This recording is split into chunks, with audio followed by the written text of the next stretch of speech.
Welcome to Empowering Workplaces. Today we have the incredible pleasure of being joined by Aoife O'Brien, founder of Happier Work, who is also the host of the Happier at Work podcast.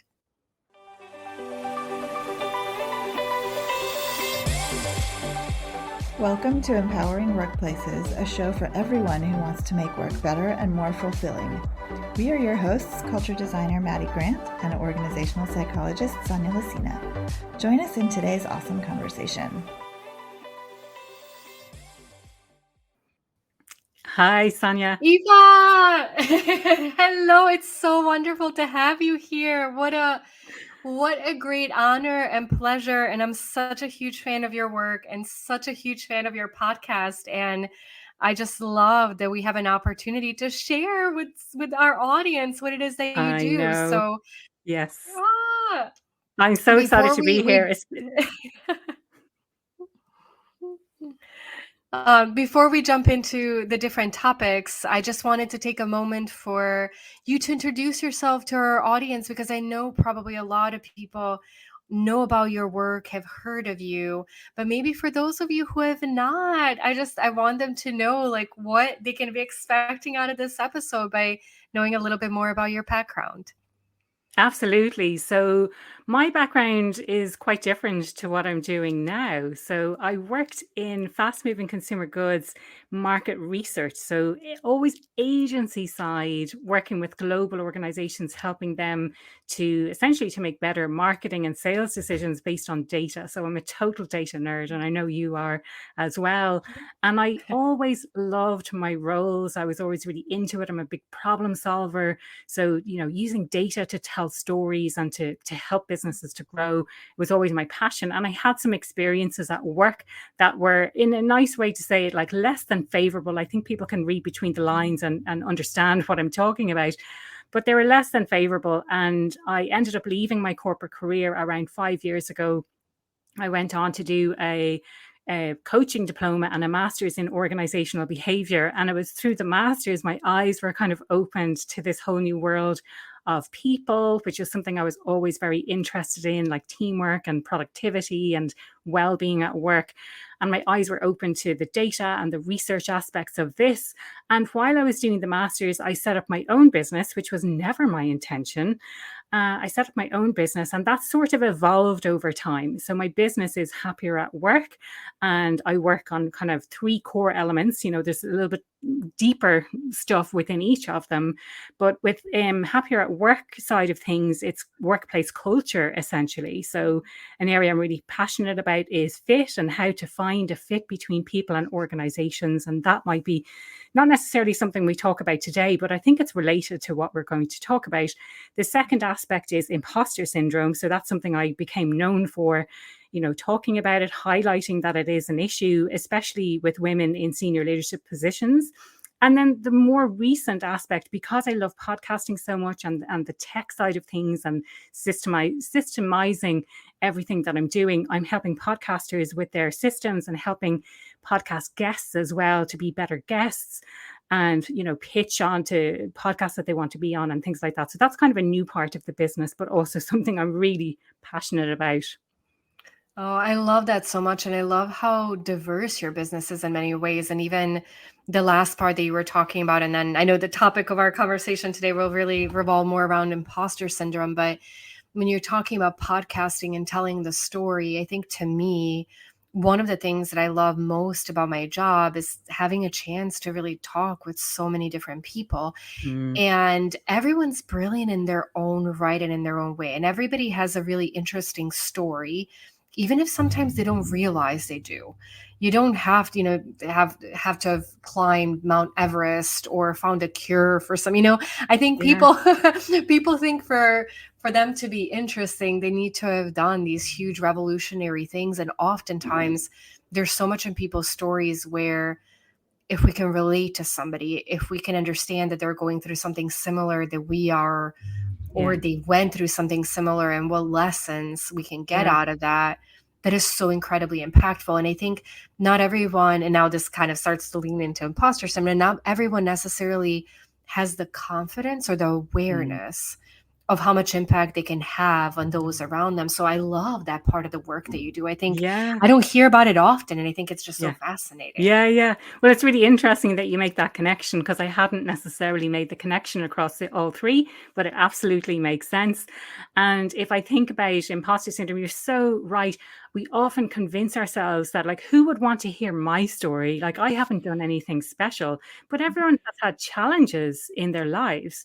No one's immune. I think sometimes we look at other people. I think social media has a lot to answer for this, but we look at other people and we think, wow, they've got totally everything together. They have it all figured out. And I think the secret is most people don't have it figured out. We're kind of winging it as we go along.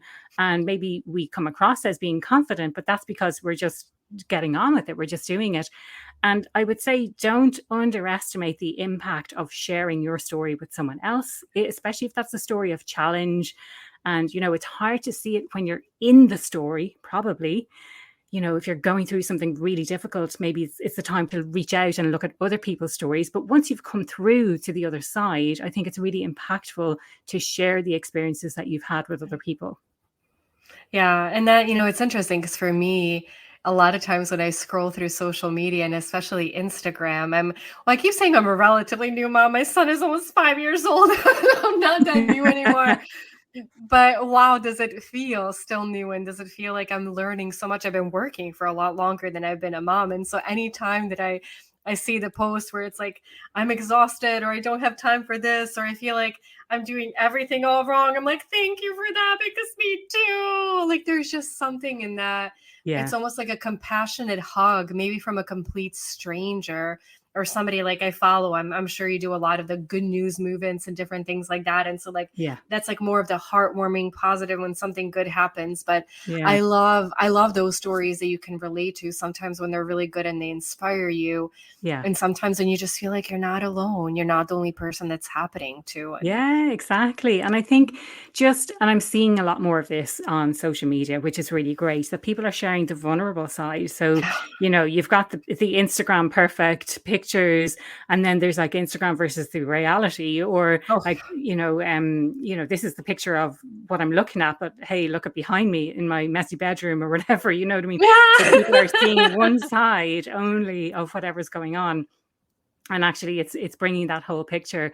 I'm seeing a lot more of that, and I think people relate a lot more because it brings out the human. And so many people are afraid to share that story of challenges that they've had because they feel they'll be judged about it, and other people are going to, what are other people going to say? And it's like, they're not your supporters. The supporters are the people who have your back and who are going to kind of support you through that, or say, well done, or people who you can inspire by sharing your story as well. Yeah, absolutely. And I think that I can segue us now. I feel like that this could be a whole other conversation, but to imposter syndrome. And I guess before we start talking about it, because you and I were just talking about some data points we were combing through, and I want to make sure before we jump into more details, if you don't mind sharing, what does actually experiencing an imposter syndrome mean? What is for those that might not study it as deeply as you and I do, but could certainly benefit from understanding it better if we just kind of, level set and say, this is what it is, if you don't mind, defining that for our listeners. Absolutely. Yeah. So I think oftentimes people confuse self-doubt with imposter syndrome. To me, self-doubt is something that happens to everyone. We doubt our own abilities from time to time.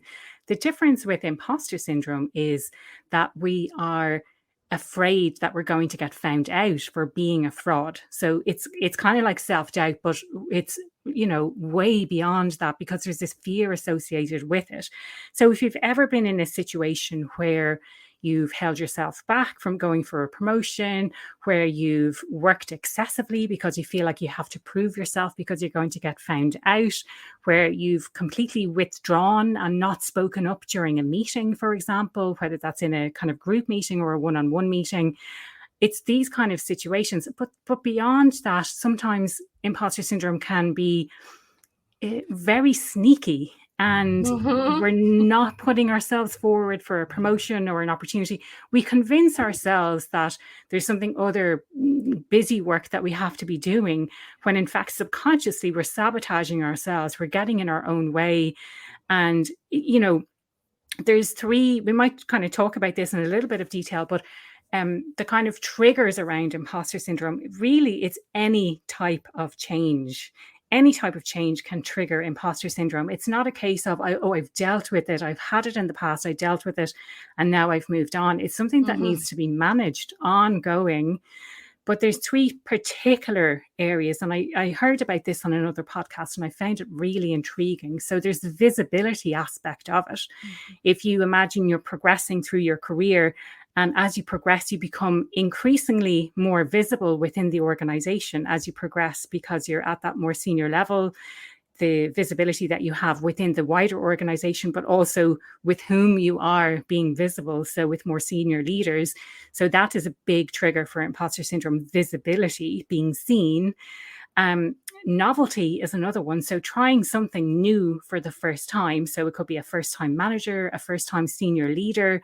It could be a new project, a new client, any type of novelty associated with it. And then the other aspect is, and I'm trying to remember the word for it. It's when you're the only one in the room, essentially. Mm. So you could be the only person of color in the room. You could be the only female leader in a room full of male senior leaders. And you feel this pressure to kind of represent everyone who goes behind you, Yeah. essentially. Yeah. Mm. Yeah. Wow. Oh, and that actually, I know what we were talking about before maybe didn't seem as related to imposter syndrome, but I'm thinking about those public images and the personas, and what are some ways and maybe more subtle ways that we can help people overcome that. And a lot of, we were saying comparison to others and what are the Yeah. expectations. When we see the world around us that seems so perfect, it's easier to create that self-doubt. And so I wonder with Yeah. those stories that we're seeing, well, let's wait a minute, this person's doing this and this, like I'm not Yeah. doing nearly that many things. So clearly I'm not as qualified, like no way. Yeah. And it's interesting, and I love that you said it's something that we have to practice all the time, because what I catch on myself too is, I'm a psychologist, and so I quote unquote should know better some of these things. I have also studied imposter syndrome. I read a lot about it. That's, where you and I connect so well. I still find myself experiencing it, even Yeah. though Of it's course. almost like I Yeah. should know better, but Yeah. I Yeah. don't. Yeah. And sometimes Yeah. people will say, "Oh, but Sonia, you've done this or that." I'm like, "No, oh my goodness, did I lie to them? Like, do they think I'm way cooler than I am? Like, what did I do? Yeah. Like, what could I have said? Like, how do I correct this?" Yes. Yeah. I think that's another key component, that we believe we've somehow pulled the wool over other people's eyes into Yeah. thinking that we're better. So they're kind of placing a higher value, for want of a better word, on us than we place on ourselves. And we think, oh, I must have fooled them somehow. Like, why Yeah. do they think I'm so brilliant? And I'm really not that brilliant. Yeah. So yeah, and you're so right. Like, just because we know about it, and just because we're aware of it, doesn't mean that we're not going to necessarily experience those feelings as well, because we're human at the end of the day. Just because you know about something doesn't mean necessarily that you have these magic superpowers to make it go away, or to not experience those really human feelings. Yeah, and it's a good reminder to think, when you're experiencing something, to ask yourself why, to understand those justifications. Like, am I not really qualified for something? Am I telling myself a story? Or what's actually causing this? And what was interesting, and I'll share a couple of data points because I know you and I had done a little bit of research just hot off the presses before this podcast. And a lot of times, imposter syndrome is talked about when it comes to a promotion inside the organization. And we talk a lot Mm. about, gender differences and race differences and characteristics like that. And so I'll just highlight some of the US findings. I think we research both the US and UK because, like you were saying, both you and I are such data lovers. So this gave us a playground, and especially with Question Pro, where I work, having this amazing audience of 40 million people we can survey anytime. It's Yeah. it's a dangerous tool to have in my hands. But so one of the things that we first asked, particularly in the US, was a sample size of 300 individuals. Have you ever held yourself back from going for a promotion because you thought you didn't have what it takes? And what we found is that 35% of people said yes often. Mm. 43% of people said, not really. Now, when we asked again in the US, have you ever held yourself back from applying for a job because you thought you didn't have what it takes?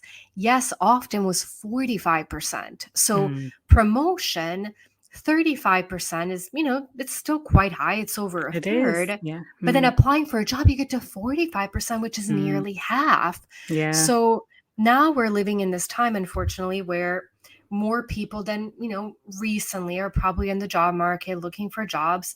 And I just wanted your expert opinion on, what do you think about this data for somebody, Mm. especially maybe that's actually looking for a job right now? What would be your advice to them, maybe around doing that self-reflection, like first on the individual basis, and then I'd love to hear a little bit of your advice on the organizational side as well. Absolutely. Yeah. So I think, I mean, and we were talking about this backstage as well. The difference, I think, between a promotion and applying for a job externally, the promotion maybe may feel within a bit more reach because you're already within the organization, you have built up that trust. It's still, like you say, quite a high number. But if someone is applying externally, I think it's really assessing. And actually, I'd be interested now to throw this question back at you as well, because I recently saw something like this statistic is bandied about often that when we're applying for jobs, men typically, if they have 6 out of 10 of the Yeah. qualifications, they will go for it. And women need to have 10 out of 10. But then I saw just like 2 days ago or something that was debunked, like all of this research that so many people quote. But at the same time, it really rings true. I think oftentimes we question, and this is bringing the gender into it slightly, but we do question ourselves as women as to whether or not we have the qualifications. I know, anecdotally speaking, sample of one, I've done that where I read a description and I think, well, I need to have everything. But if you consider applying for a job and you have all of the skills that are listed in that job already, you're going to get quite bored quite quickly if you Yeah, apply for that that's job and you true. get it, because there's no scope for growth, there's no scope for additional learning unless there's an opportunity to grow in the role. And again, like, you can get that feedback through the application process, through screening, and through asking them.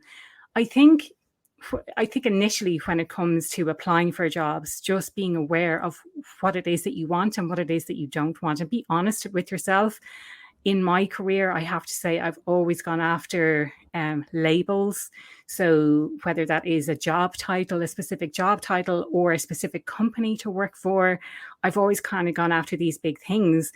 And it's only since starting my own business I've realized how little importance those things have. They're very recognizable, and it's great to have on your resume or your CV. So it is great from that perspective, but there's loads of opportunities that are not necessarily associated with big brand names, I suppose is what I'll say. So look for those opportunities in companies that maybe will bring you joy, that will really align with your values, that brings out your skill set. And I think in some smaller organizations, and I know in the US it's similar to here in Ireland, where the majority of people are hired in those small and medium businesses. It's the minority who are actually in the kind of the big global tech companies and places like that.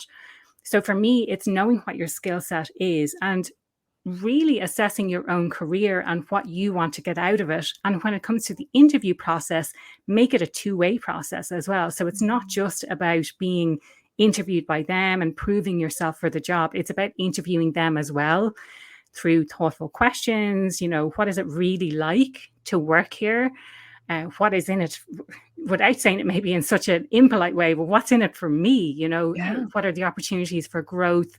How can I have my needs satisfied at work? That's something I did my research on. I'm really interested in this idea of need satisfaction at work. So, really thinking about it from that perspective. So don't be afraid to apply for those jobs. Oftentimes people talk about number of years of experience, and that really bothers me a lot. Here, you're laughing there. You know exactly where I'm going with Yeah. this. Like, to me, number of years of experience is quite meaningless unless you've had, if you could compare two people in a similar career with a similar level of, or similar number of years of experience, and they could have very different experiences. So one person maybe has had to lay people off, they've had to deal with really difficult customers. These are all challenging situations, which I think elevate people's expertise in specific areas. So if you've worked and you've never really had any challenges at work, I was going to say I would consider yourself lucky, but at the same time, those challenges bring opportunities for growth. So maybe it's not so lucky. So you think you've avoided something that's quite difficult, but at the same time, if you haven't had those challenges, you haven't had the opportunity to grow as a person and to develop your career. Oh my God, Aoife, you said so many brilliant things. There's so many areas that I want to jump into. One that really even stuck out to me above all, that I just want to reiterate for our listeners, that, I was in the world of talent acquisition specifically for over 10 years. And I don't this never occurred to me, but what you said, that if you fit the job description perfectly, what's the room for growth? And I thought, what a brilliant insight that is, because usually, and I know I can speak for myself, as somebody that's very conscientious, I will go through those lines and be like, oof, yeah, no, I don't know that one.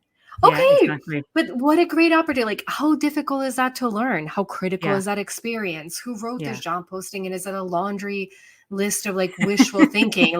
It would be nice if you did all these kinds of things. 3 people in the world have. Are you one of them? But but to think of it more as, as a guideline. And I know there's been probably some years a lot more talk around people's potential and drive and the soft skills and everything. Now, as somebody that's worked in technology, for both of us, we know that a lot of times the reason why we're still stuck with the job descriptions the way they are, which I don't know, I started my PhD in 2002 and I don't think they've changed much since then. It's been over 20 years. But because it's easy to categorize, right? And it's easy for technologies to handle, and it's easy with these kinds of volumes. And as somebody that's been on the hiring end, I've had job applications where I'm like, oh, this one's interesting. Or wait, what? You just send me a resume that has absolutely nothing to do with the job. And so I think there's a little bit of frustration both ways. But I think to think of that more in the way of, hey, this job description is a guideline for what this organization's looking for. I feel like I have the vast majority of things, and what a brilliant opportunity for a win-win for both of us for the things that I don't, because I can really excel in the areas that they need. And the areas that I maybe can't do as effectively is room for growth for me. Because I'll tell you one thing too. I swear, you gave me so many thoughts. I'm going to need to pull them all together. But we recently did a study of Question Pro, and we sampled a few thousand workers. It was US, UK, and Germany. And one of the highest areas of dissatisfaction for people was career development and growth.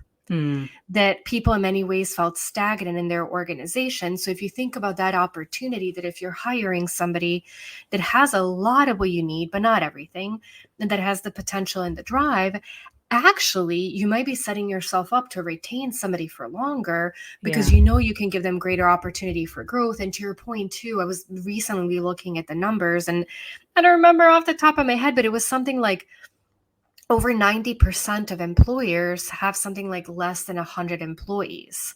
So the world is made up of a lot of small organizations. And this growth that you and I are talking about in smaller organizations, if you hire somebody that has all the requirements for that job today, to your point, what's their opportunity to grow? It's not like, oh, we're on 3 continents and we have 10,000 people and we have all these departments, you can make all these movements. It's like, you're basically in this job.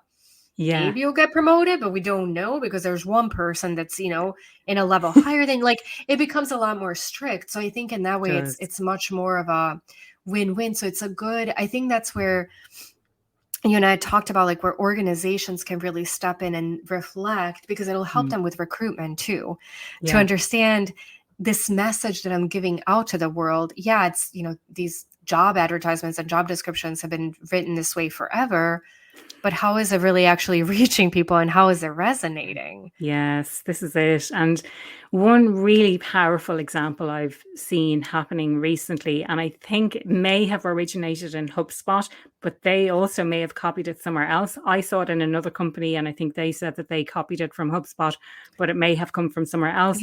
But it's just simply including in the job ad itself. We are aware of the confidence gap and imposter syndrome.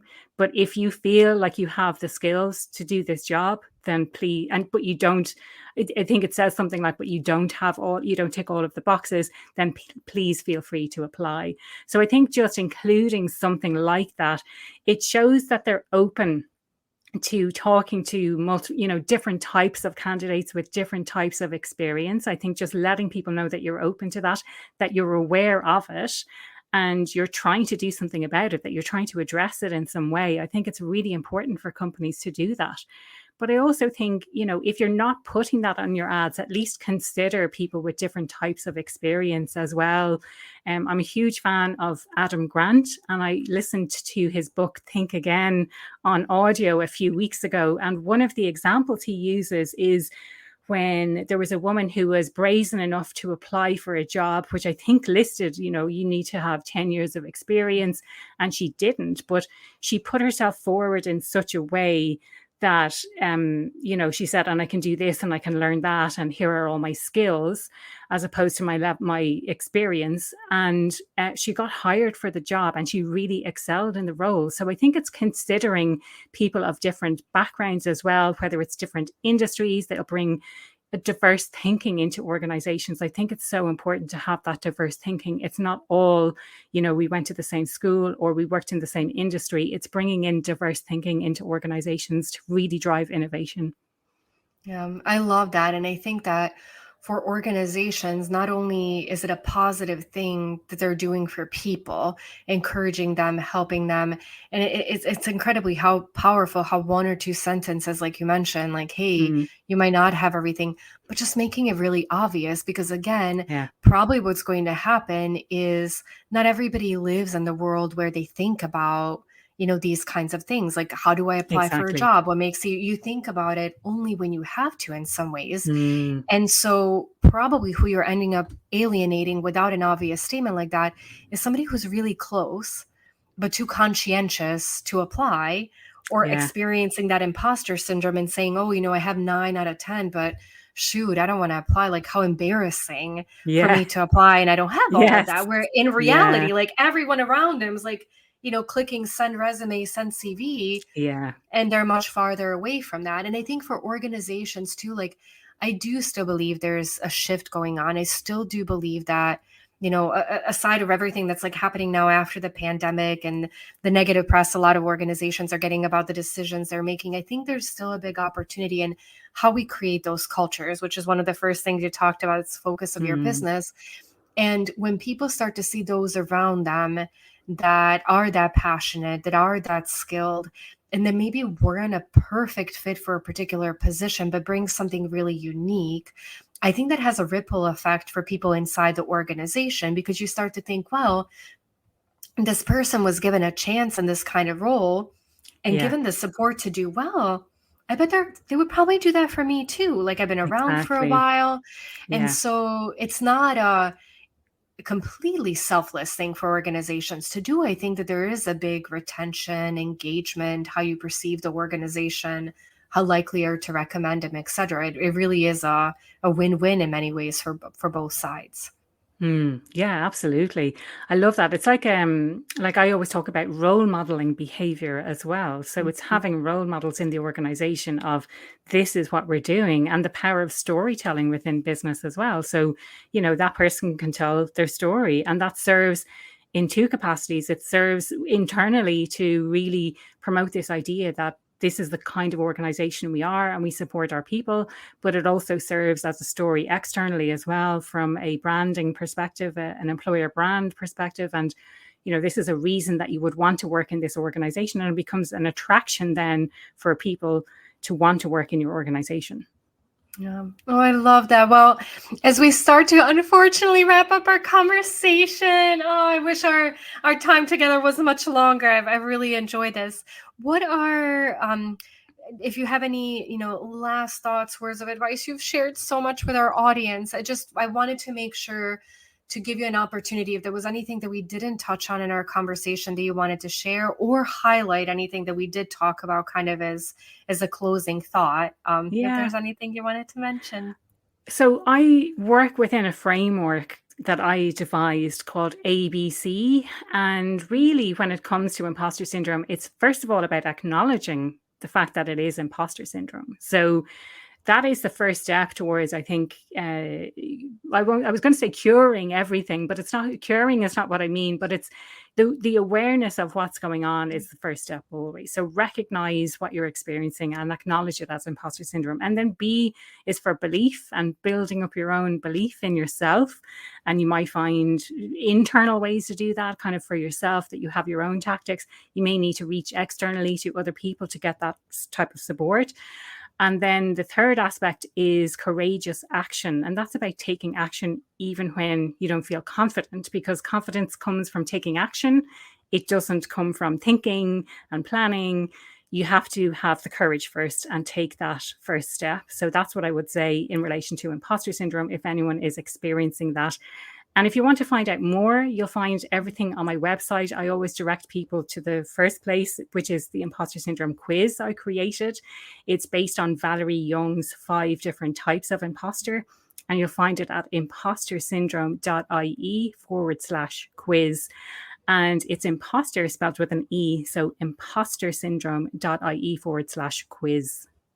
Oh, thank you so much. And for anybody that would like to either get in touch with you personally afterwards or follow your work, where is the best place for you to find them outside, of course, your website?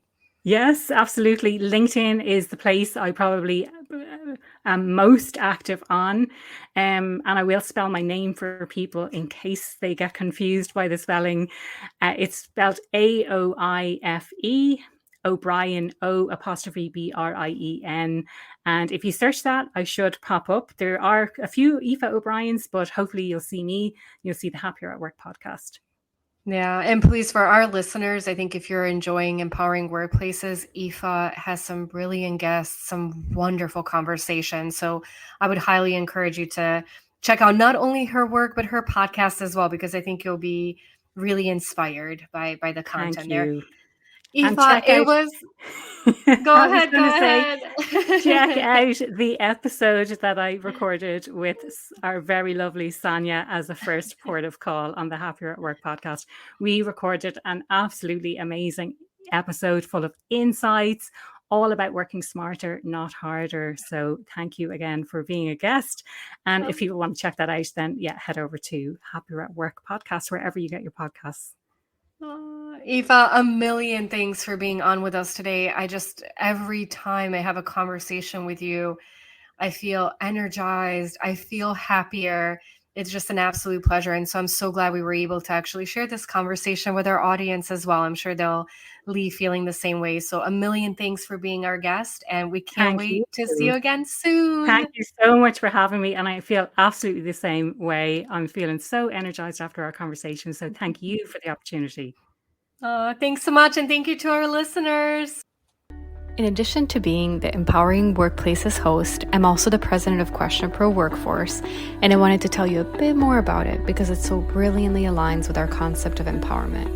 At Question Pro Workforce, we help organizations across the world better connect with their employees.